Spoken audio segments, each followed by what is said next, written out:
Oke guys, welcome back to Crypto Indonesia bersama gue Toshi, di mana kita akan membahas segala sesuatu yang berhubungan dengan cryptocurrencies dan blockchain.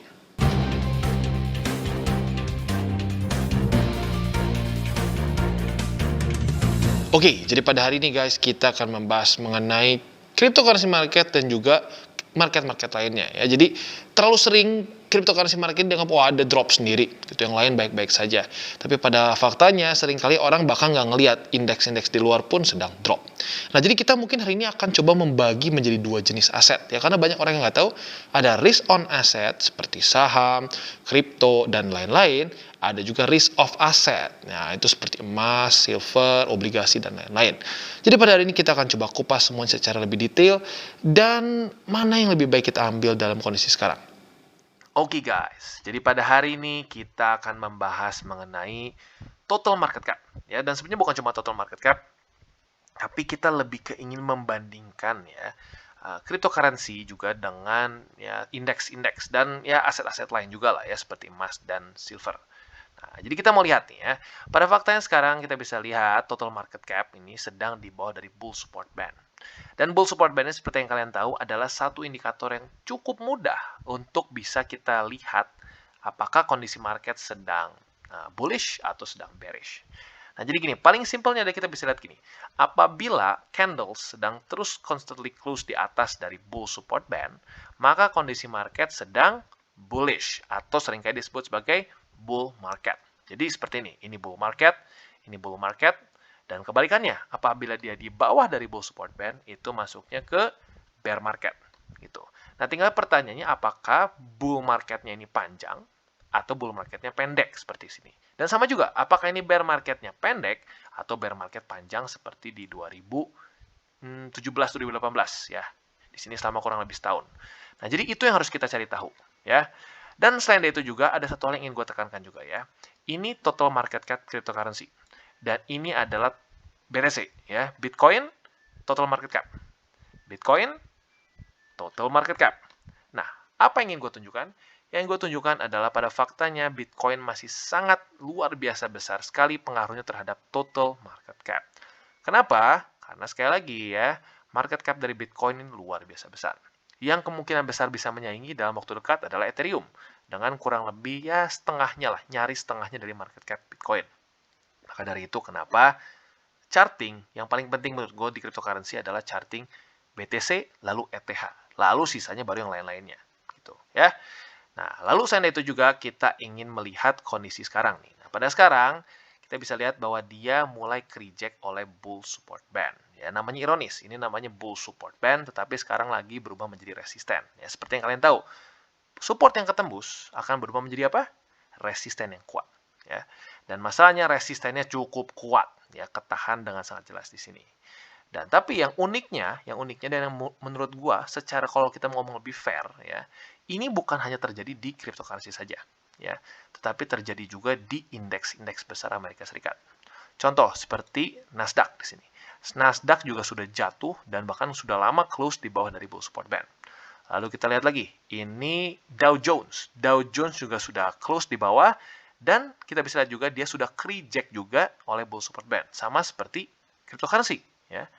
Nah, jadi sebenarnya bisa dibilang, ini nggak spesifik hanya masalah kripto saja. Karena gini, kadang-kadang cukup mudah gitu ya orang untuk mengatakan bahwa, wah, kripto aja nih yang jelek, yang lain mah nggak apa-apa. Padahal, pada faktanya, kita bisa lihat yang lain pun sekarang sedang hancur gitu. Walaupun ya tentu, balik lagi, minusnya nggak separah cryptocurrency.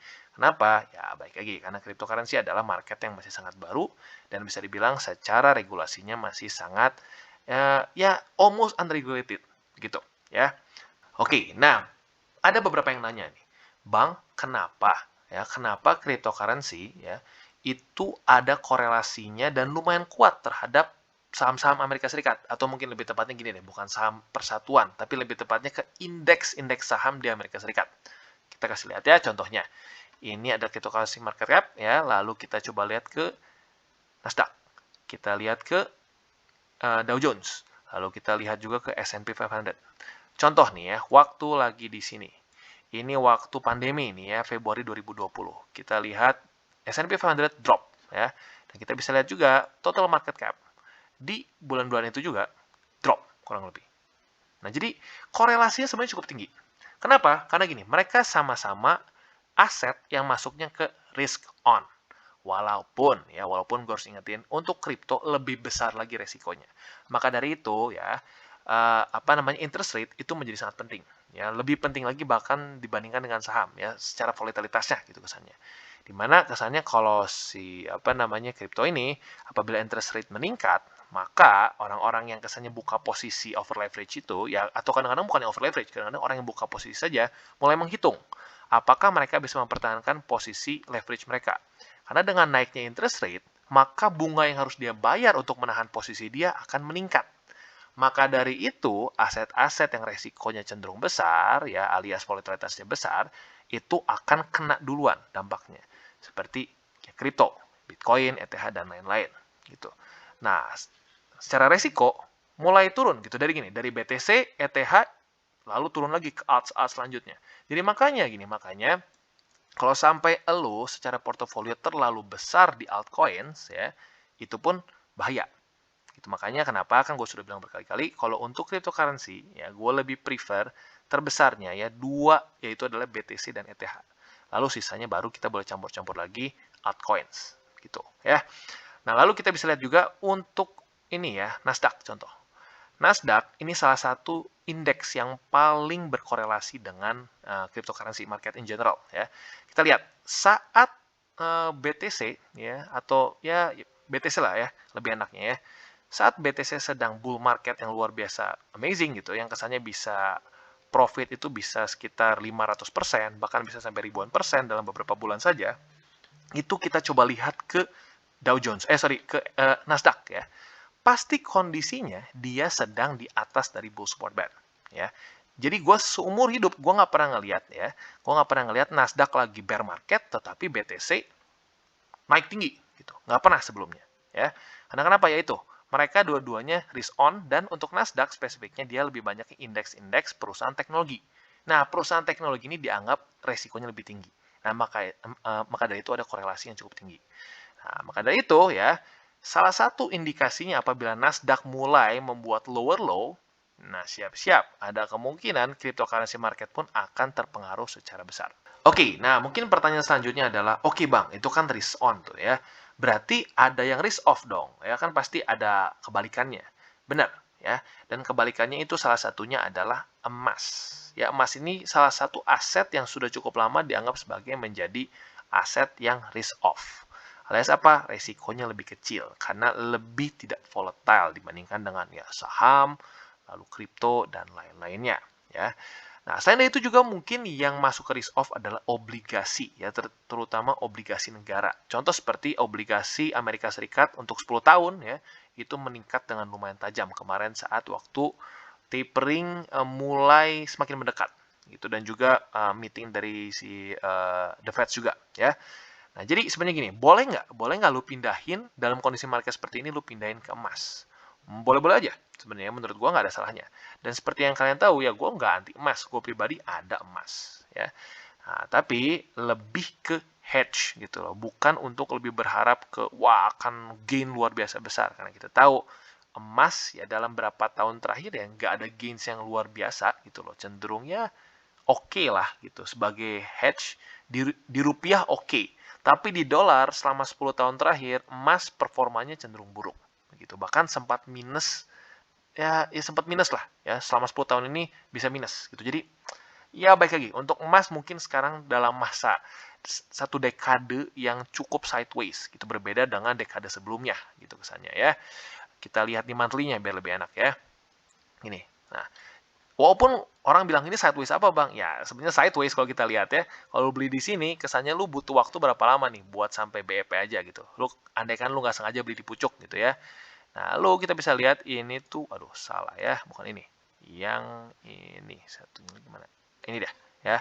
Dari sini ya, kalau lu nggak sengaja gitu ya, wah lu FOMO beli emas Juli ya di 2011, itu lagi tinggi-tingginya. Lu beli di sini, lu balik lagi untuk balik modal, itu lu butuh waktu kurang lebih 107 bar. Itu berarti berapa bulan gitu loh. Ya, ini bukan minggu lagi loh, ini bulan. 107 bulan untuk lu kejemput. Gitu. Jadi, kalau orang bilang, wah kripto tuh sangat beresiko. Ya, ada resikonya, tapi kalau ngomongin soal nyangkut, seberapa lama, emas juga nyangkut bisa lama, tuh bisa 107 bulan. Itu kesannya kalau beli di pucuk. Sementara kalau Bitcoin, seperti yang kita tahu ya, lu beli Bitcoin dimanapun, ya bahkan di pucuk sekalipun, datanya sampai detik ini, lu 4 tahun hold, itu pasti untung 100%. Itu lu coba ya, lu coba nih ya, kita coba. Untuk BTC, ya, berarti kan 12 nih ya, kita lihat nih. Lu kesannya beli di pucuk pun ya, lu beli di pucuk, berarti kan berapa sih? 12 kali 4 ya. Kayaknya nggak perlu kali 4 deh, gue pikir.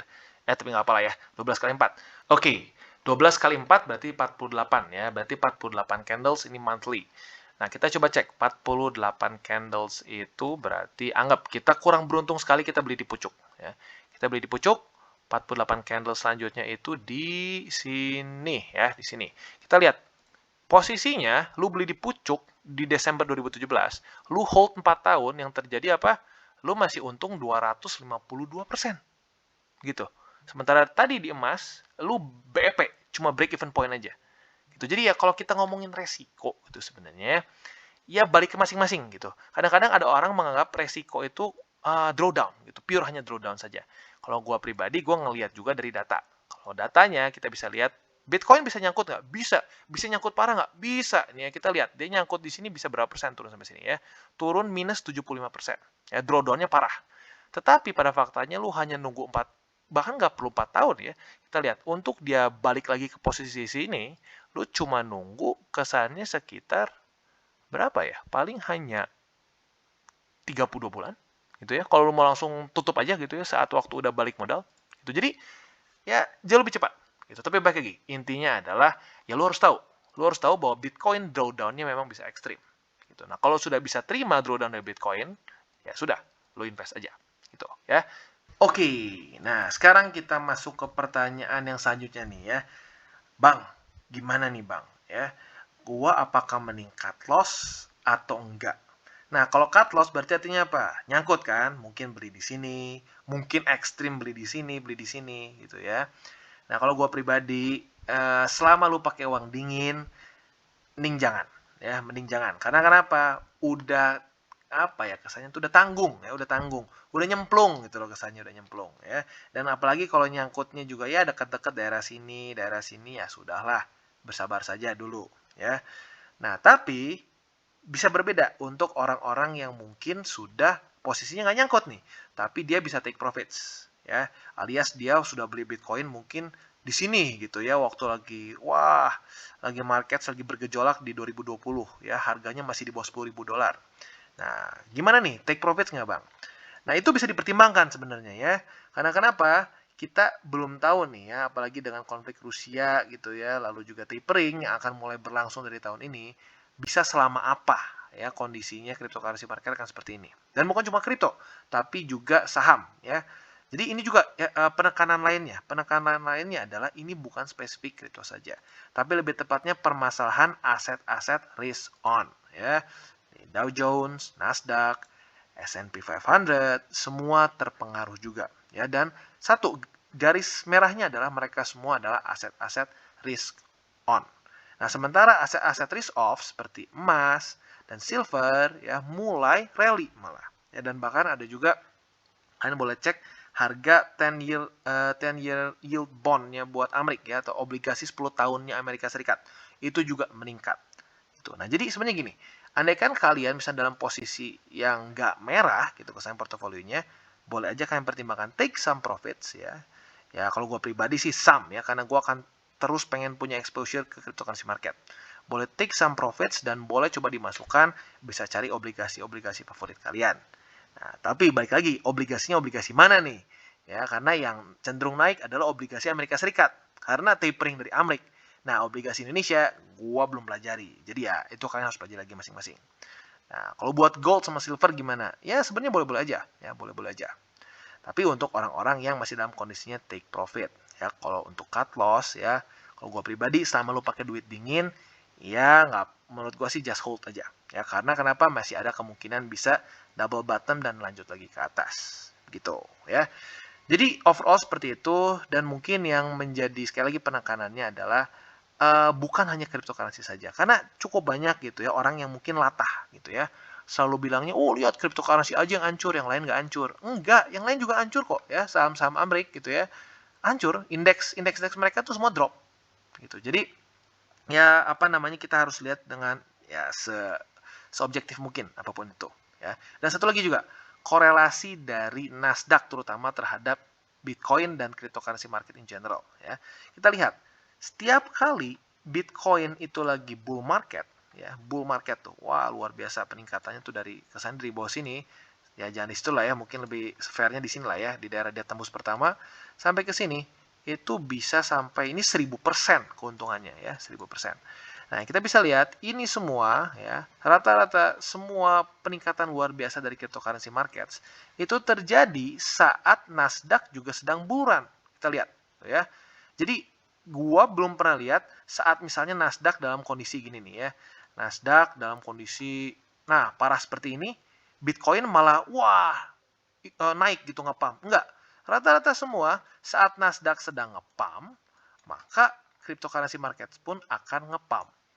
Gitu. Jadi jujurnya menurut gua, kalau lu mau kalau lu mau investasi atau mau diversifikasi di luar dari kripto, gua nggak terlalu ekstrim saranin indeks seperti Nasdaq gitu. Mungkin lu bisa coba hedge kripto itu dengan risk of asset gitu ya, seperti obligasi, lalu emas bisa juga sih technically, walaupun nggak sebagus itu juga ya, lalu juga silver gitu ya. Tapi baik lagi, kalau gue pribadi sih gue lebih prefer untuk lebih banyakin di cryptocurrency. Kenapa? Pertimbangannya kan ya karena gue lebih muda gitu ya, tanggungan belum terlalu banyak, jadi ya bisa mengambil resiko yang lebih atau volatilitas yang lebih. Nah, buat kalian yang mungkin ngerasa kayak aduh gue udah banyak tanggungan, lebih membutuhkan return yang lebih fix aja, ya bisa pertimbangkan obligasi dan lain-lainnya ya. Jadi kurang lebih seperti itu. Dan ya intinya adalah jangan sampai karena semua invest kripto lu jadi harus kayak wah gue juga mau invest tapi nggak siap dengan resikonya. Karena sekali lagi gue ngingetin, cryptocurrency market adalah market yang masih sangat muda. Maka dari itu volatilitasnya tinggi. Ya, kita lihat dari topnya sampai drop ke bawahnya itu bisa sampai 50%, bisa sampai 70%, apalagi alts gitu. Jadi gini, andaikan gitu ya, lu tetap masih mau walaupun lu tahu resikonya tinggi, ya minimal gini, portofolio lu besarnya di BTC dan ETH. Itu menurut gua akan sangat-sangat membantu sekali. Gitu. Oke, jadi kesimpulannya seperti yang kita bisa lihat, boleh nggak kita diversifikasi ke risk of asset? Menurut gue oke-oke aja, apalagi dalam kondisi sekarang seperti ini ya, ekonomi dunia, di mana tapering akan mulai diberlakukan Maret ya, lalu juga Rusia, Ukraina lagi terus begini, semakin gonjang-ganjing, maka ya risk of asset akan semakin cenderung naik ya. Lalu juga yang ketiga, ya mungkin lebih kedua itulah ya, untuk spesifik untuk si makronya ya, bukan cuma kripto tapi ke seluruh markets. Tapi kalau untuk kripto ada tambahan lagi, itu urusan Joe Biden yang ingin regulasi lagi cryptocurrency di Amerika Serikat. So boleh-boleh aja, misalkan akan diversifikasi ke emas, silver dan lain-lain. Tetapi harus dengan mindset yang benar. Jangan berpikir karena risk off pasti aman, nggak akan bisa nyangkut. Pada faktanya ya di emas kalau lu nyangkut di pucuk 2011 itu lu nyangkut kurang lebih 1 dekade gitu, bahkan arguably 1 dekade lebih gitu. Jadi ya nggak berarti yang dianggap lebih aman itu nggak berarti nyangkutnya bisa lebih pendek, nggak seperti itu ya. Kebalikannya justru Bitcoin emang drawdown-nya bisa ekstrim, bisa 70%, tetapi pada faktanya lu 4 tahun ke depan dalam posisi pucuk pun lu masih untung 250%. So ya kalian harus putusin sendiri apa yang mau kalian lakukan dengan portofolio lu masing-masing. Dan bagi kalian yang belum mengikuti DCWT atau Daily Charting with Toshi, jangan lupa untuk klik di sini di mana ada playlistnya ya. Dan juga mungkin buat lo yang masih belum mengerti cara baca chart, cara baca candles dan staking dan hal-hal mendasar lain, di sini juga ada tutorials with Toshi. Dan buat lo yang belum memiliki akun Bybit ya, bisa klik di bawah di mana sekalian juga gue ingetin hari ini adalah masa subscription untuk Launchpad. Ya, jadi jangan lupa untuk subscribe. Dan juga untuk buat lo yang mungkin pengen buka akun hobi atau juga toko kripto, semua linknya ada di bawah. Dan tentunya dengan menggunakan link kita, kalian sangat membantu sekali Toshi Crypto Indonesia. Dan satu lagi, jangan juga lupa untuk join Telegram group kita, di mana kita bisa ngobrol-ngobrol santai mengenai dunia cryptocurrencies, dan 2 arah bentuknya ya. Dan satu lagi, it's free, itu bukan VIP channel, dan tujuan gue memang benar-benar untuk membuat satu grup yang benar-benar isinya adalah edukasi mengenai cryptocurrency dan bagi-bagi pengalaman juga ya. Jadi jangan lupa untuk like, subscribe, click the bell icon, and see you on the next video.